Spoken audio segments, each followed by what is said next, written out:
ola gel etme bir daha. Bu civarlardaki yoktur benim onsuz da gözüm. Ne gedenlerde gelenlerde hiç olmaz mı deva? Gel hayallarda bile mən sənə yar çatmamışam.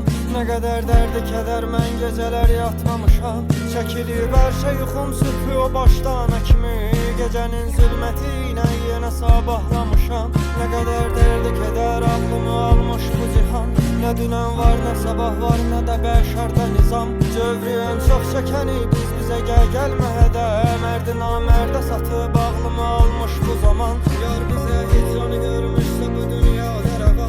Həmin insan adına yanmağa utanmağa değmez. Min təbib gəlsə də olmaz mənə aləmdə dava. Dərdi dərman kimi aldanmağa bağlanmağa değmez.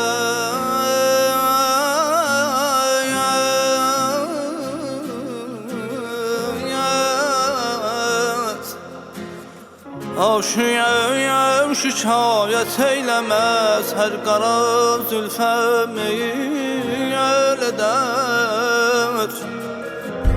Her aşineye